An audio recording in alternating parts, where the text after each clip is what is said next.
Harlan Wheatley, master distiller here at Buffalo Trace Distillery, and we've been distilling here for over 200 years.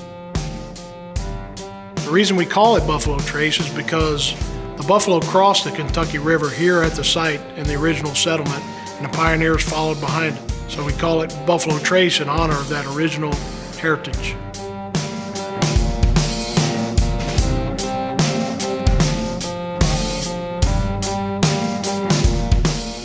We use yellow dent #1 grade corn for Buffalo Trace in order to deliver some sweetness to the base bourbon whiskey. And then we add a small amount of rye, and what that does, it adds spice and fruitiness from the rye grain. And then we add the malted barley, which is used primarily for the enzyme, but it does contribute somewhat to the flavor. We grind everything through a hammer mill, and once we grind that all out, we put it in meal bins. On the meal floor, we'll use a traveling scale hopper, and that traveling scale hopper allows us to move from one meal bin to the other, and then we'll pull out the rye and the malted barley in separate hoppers, and we cook those separately in smaller tubs. One of the things that we do a little different than others is we pressure cook all of our corn, and when you're cooking rye, we cook to 160 degrees. The malt is the same way, we go at about 155. And so you get complete conversion with the rye, and then when we add the pressure, it just allows us to cook a little bit faster and more complete.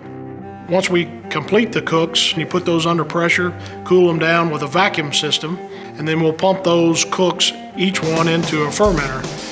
And we have 12 large fermenters, or 92,000 gallons, and we're putting in about 88,000 gallons in each fermenter.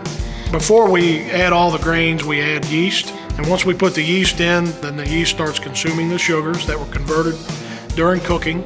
As we add those cooks, the yeast becomes more hungry when you hydrate it, and when you add those cooks, the yeast starts consuming the sugar.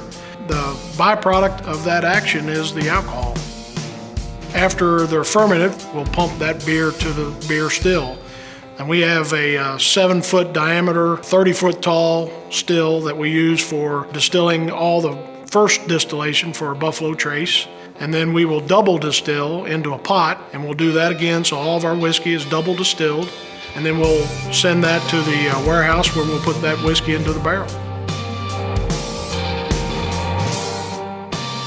The barrels are a very important part of the process for Buffalo Trace bourbon. You have to use new charred oak. We specify that we want to age our wood at least 6 months before we char that wood, and we have the tightest specs in the business. As Buffalo Trace ages in the barrel, it's picking up color every year. So it evaporates about 3%, but it also picks up color from the wood. It's all those wood sugars and caramels and tannins that you pick up from the wood. So it's important when you're picking locations in the warehouse to consider temperature and climate. So we tend to pick middle floors or sweet spots for Buffalo Trace based on climate. And then the colder weather extracts that whiskey out of the wood. So you're getting, throughout the even days, you're going to get a variation of the breathing of the barrel of the whiskey going in and out of the wood. And that's a good thing because it's extracting those good flavors from the wood.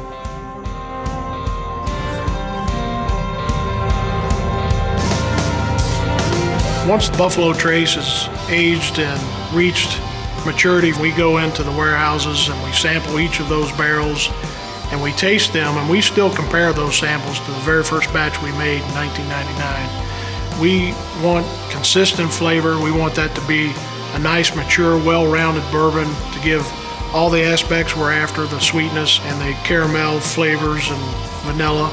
And once they reach the peak of maturity, and we think they taste just right, we'll put those barrels into a batch and we bottle them as Buffalo Trace.